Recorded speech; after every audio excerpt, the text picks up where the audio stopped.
Prime Minister Modi has in fact he's speaking in Varanasi. Let's cut across.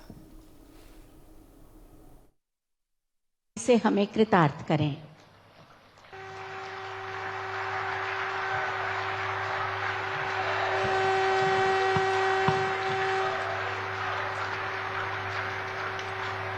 Shri सद्गुरु चरण कमलेभ्यो नमः। उत्तर प्रदेश के मुख्यमंत्री योगी आदित्यनाथ जी, केंद्रीय मंत्रिमंडल के मेरे साथी महेंद्र नाथ पांडे जी, उत्तर प्रदेश सरकार के मंत्री भाई अनिल जी, सद्गुरु आचार्य पूज्य श्री स्वतंत्र देव जी महाराज, पूज्य श्री विज्ञान देव जी महाराज, अन्य महानुभाव, देश भर से पधारे सभी श्रद्धालुगण और मेरे परिवारजनों, काशी प्रवास का आज मेरा ये दूसरा दिवस है। हमेशा की तरह काशी में बीता हर क्षण अपने आप में अद्भुत होता है, अद्भुत अनुभूतियों से भरा होता है। आपको याद होगा 2 वर्ष पहले इसी तरह हम अखिल भारतीय विहंगम योग संस्थान के वार्षिकोत्सव में एकत्र हुए थे। एक बार फिर मुझे विहंगम योग संत समाज के शताब्दी समारोह के ऐतिहासिक कार्यक्रम में आने का अवसर मिला है। विहंगम योग साधना की ये यात्रा 100 वर्षों की अपनी अविस्मरणीय यात्रा पूरी की है। महर्षि सदाफल देव जी ने पिछली सदी में ज्ञान और योग की दिव्य ज्योति प्रज्वलित की थी। इन 100 वर्षों की यात्रा में इस दिव्य ज्योति ने देश दुनिया के लाखों करोड़ों लोगों के जीवन को परिवर्तित किया है। इस पुण्य अवसर पर यहां 25,000 कुंडीय स्वरवेद ज्ञान महायज्ञ का आयोजन भी हो रहा है। मुझे खुशी है, मुझे विश्वास है, इस महायज्ञ की हर एक आहुति से विकसित भारत का संकल्प और सशक्त होगा। मैं इस अवसर पर महर्षि सदाफल देव जी को श्रद्धापूर्वक नमन करते हुए उनके प्रति मेरे हृदयस्थ भावों को पूर्ण श्रद्धा के साथ समर्पित करता हूं। मैं उनकी गुरु परंपरा को अनवरत आगे बढ़ाने वाले सभी संतों को भी प्रणाम करता हूं। मेरे परिवारजनों, आप संतों के सानिध्य में काशी के लोगों ने मिलकर विकास और नवनिर्माण के कितने ही नए कीर्तिमान गढ़े हैं। सरकार, समाज और संतगण सब साथ मिलकर काशी के कायाकल्प के लिए कार्य कर रहे हैं। आज स्वरवेद मंदिर बनकर तैयार होना इसी ईश्वरीय प्रेरणा का उदाहरण है। ये महामंदिर महर्षि सदाफल देव जी की शिक्षाओं का, उनके उपदेशों का प्रतीक है। इस मंदिर की दिव्यता जितना आकर्षित करती है, इसकी भव्यता हमें उतना ही अचंभित भी करती है। इसलिए मंदिर का भ्रमण करते हुए मैं खुद भी मंत्र मुग्ध हो गया था। स्वरवेद मंदिर भारत के सामाजिक और आध्यात्मिक सामर्थ्य का एक आधुनिक प्रतीक है। मैं देख रहा था इसकी दीवारों पर स्वरवेद को बड़ी सुंदरता के साथ अंकित भी किया गया है। वेद, उपनिषद, रामायण, गीता और महाभारत आदि ग्रंथों के दिव्य संदेश भी इसमें चित्रों के जरिए उकेरे गए हैं। इसलिए ये मंदिर एक तरह से अध्यात्म, इतिहास और संस्कृति का जीवंत उदाहरण है। यहां हजारों साधक एक साथ विहंगम योग की साधना कर सकते हैं। इसलिए ये महामंदिर एक योग तीर्थ भी है और साथ साथ ये ज्ञान तीर्थ भी है। मैं इस अद्भुत आध्यात्मिक निर्माण के लिए स्वरवेद महामंदिर ट्रस्ट को और लाखों लाखों अनुयायियों को बधाई देता हूं। विशेष रूप से मैं पूज्य स्वामी जी स्वतंत्र देव जी और पूज्य श्री विज्ञान देव जी का विशेष रूप से अभिनंदन करता हूं, जिन्होंने इस अनुष्ठान को पूरा किया। मेरे परिवारजनों, भारत एक ऐसा राष्ट्र है जो सदियों तक विश्व के लिए आर्थिक समृद्धि और भौतिक विकास का उदाहरण रहा है। हमने प्रगति के प्रतिमान गढ़े हैं, समृद्धि के सोपान तय किए हैं। भारत ने कभी भौतिक उन्नति को भौगोलिक विस्तार और शोषण का माध्यम नहीं बनने दिया। भौतिक प्रगति के लिए भी हमने आध्यात्मिक और मानवीय प्रतीकों की रचना की।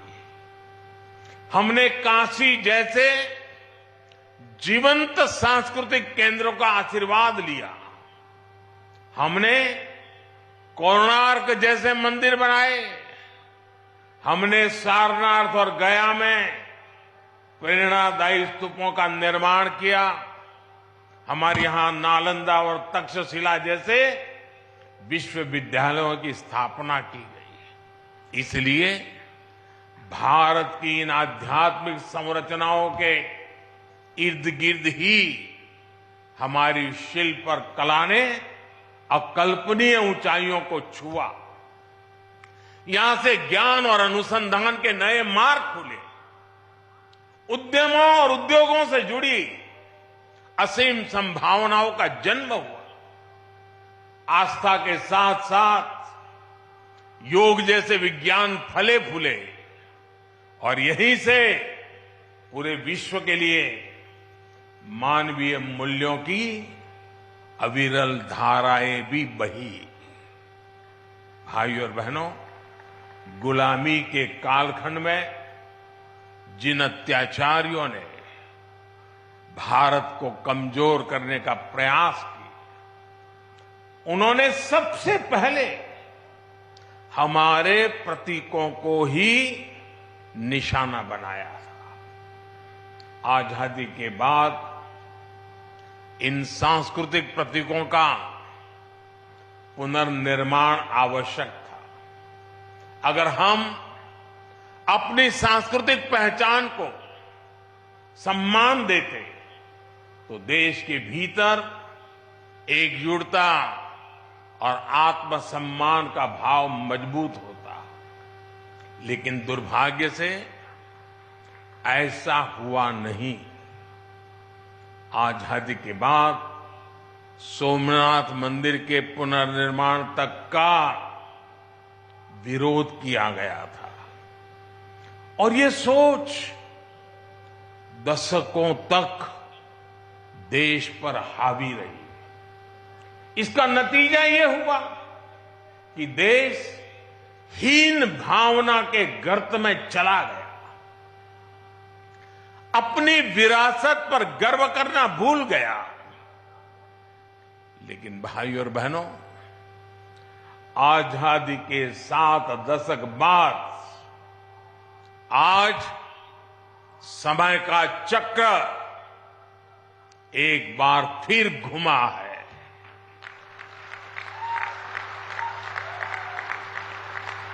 देश अब लाल किले से गुलामी की मानसिकता से मुक्ति और अपनी विरासत पर गर्व की घोषणा कर रहा है।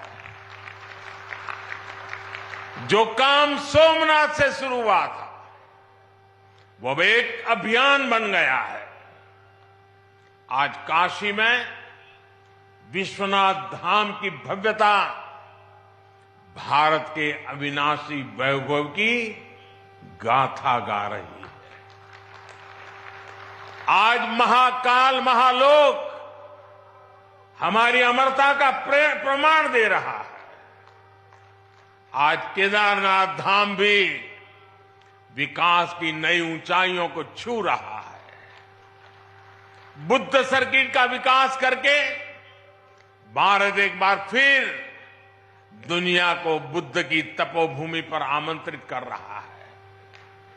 देश में राम सर्किट के विकास के लिए भी तेजी से काम हो रहा है और अगले कुछ सप्ताह में अयोध्या में राम मंदिर का निर्माण भी पूरा होने जा रहा है।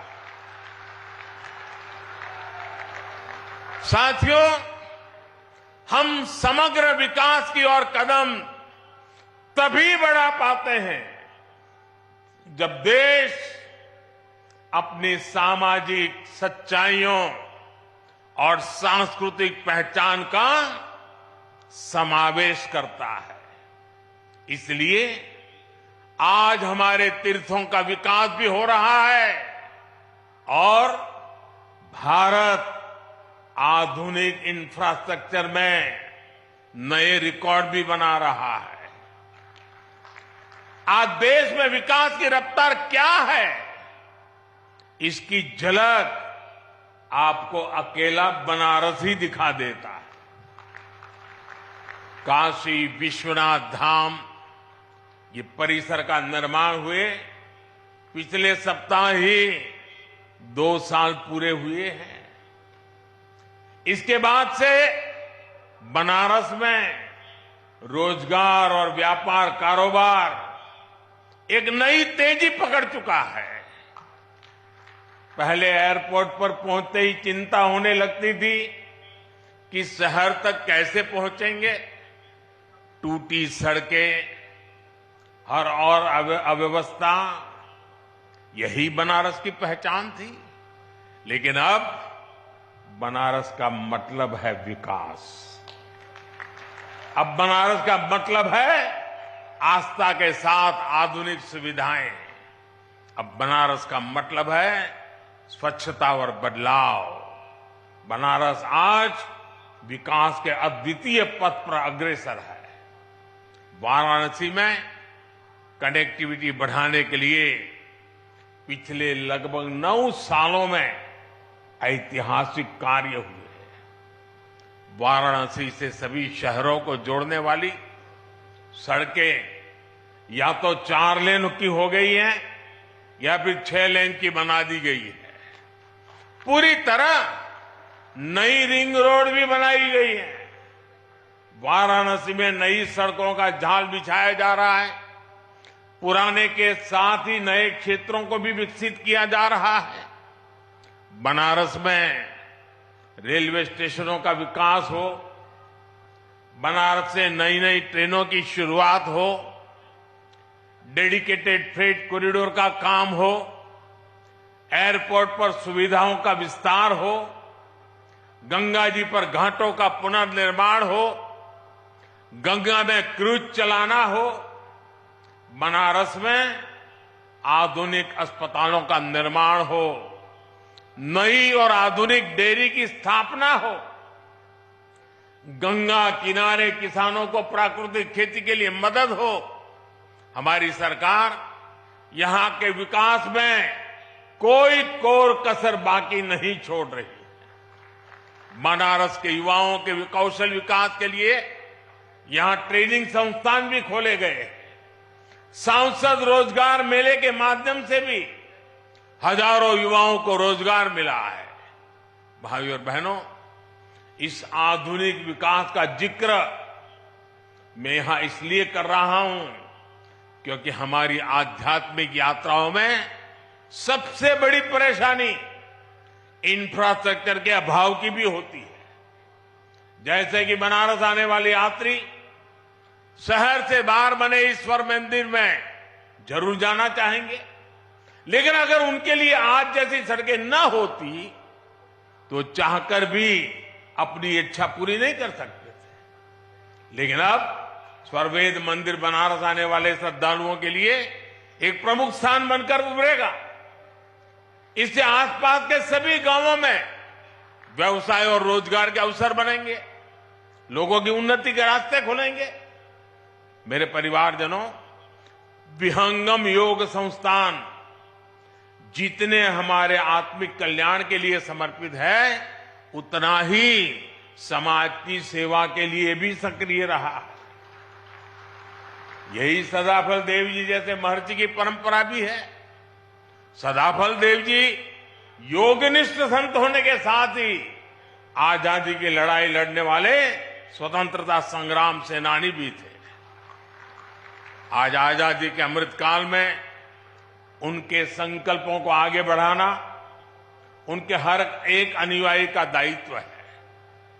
मैं पिछली बार जब आपके बीच आया था तो मैंने देश की कुछ अपेक्षाएं भी आपके सामने रखी थी।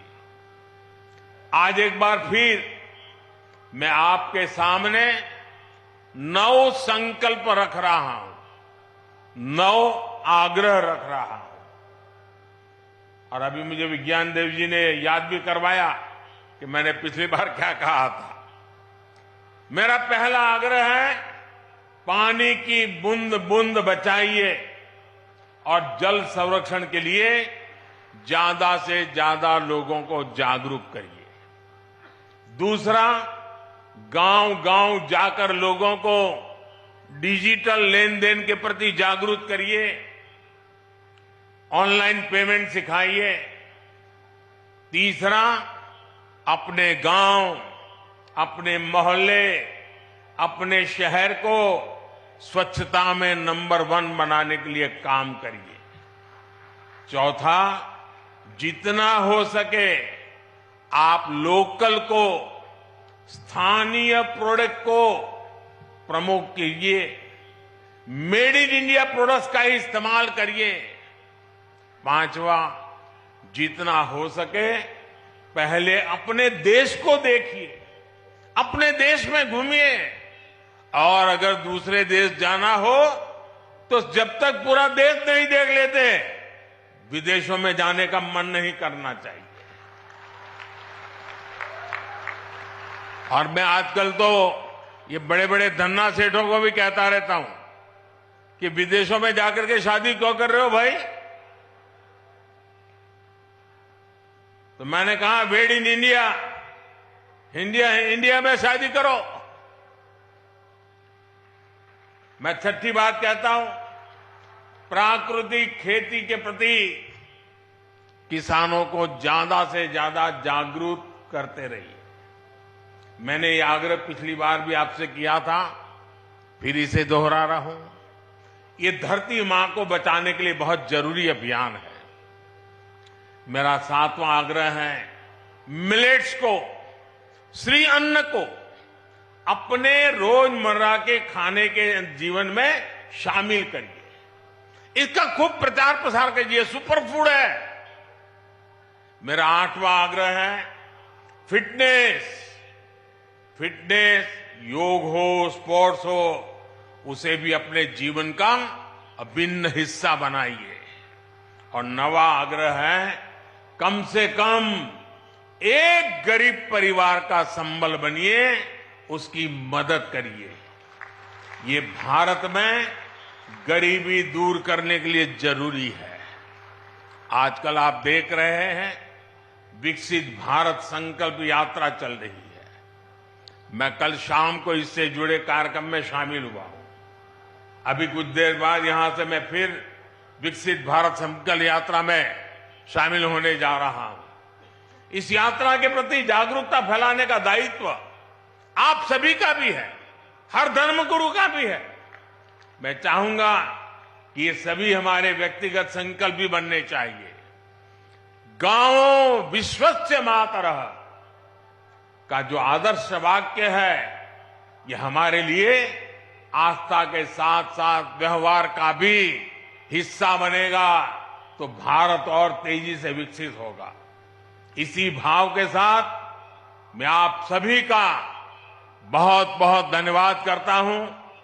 और पूज्य संतों ने मुझे जो मान सम्मान दिया, मैं उनका भी हृदय से धन्यवाद करता हूं।